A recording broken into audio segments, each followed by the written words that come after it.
सम्भाषणसन्देशसंस्कृतमासपत्रिकायां प्रकाशितानां बालकथानां ध्वनिप्रसारणम् इदं बालमोदिनी इति।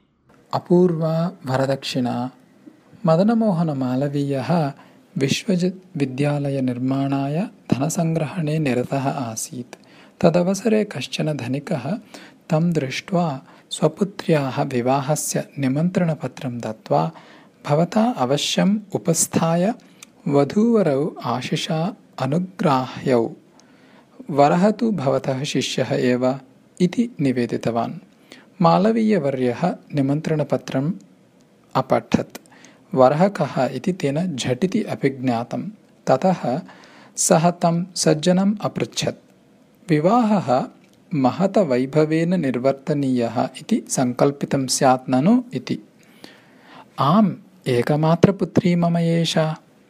वरकुलीयाः अपि धनसम्पन्नाः, अतः एतदनुगुणं सर्वं निर्वर्तनीयं स्यात् ननु। महान्तं धनव्ययं कर्तुमपि योजना कृता स्यात्। वैभवेन विवाहः निर्वर्तनीयः चेत् व्ययविषये चिन्ता न कार्या।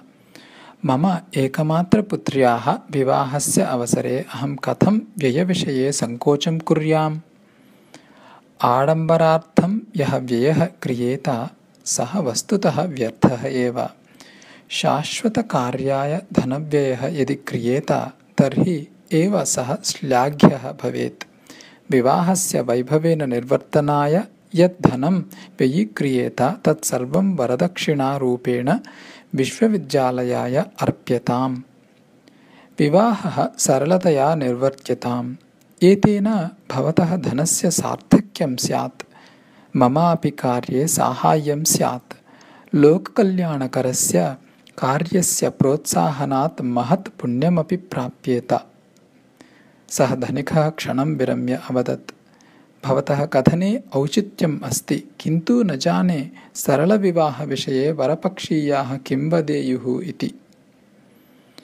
वरः मम शिष्यः एव ननु।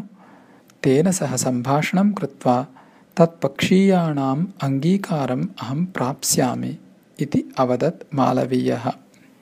ततः तेन वरपक्षीयैः सह सम्भाषणं कृत्वा सरलविवाहविषये तेषाम् अङ्गीकारं प्राप्तवान्। तस्मात् स च विवाहः सरलविधिना एव प्रवृत्तः। पित्रा यद्धनं समर्पितं ततः विश्वविद्यालयसम्बद्धानि अनेकानि भवनानि निर्मितानि अभवन्। जनाः परस्परम् अवदन्, वरदक्षिणा नाम एतादृशी एव स्यात् इति।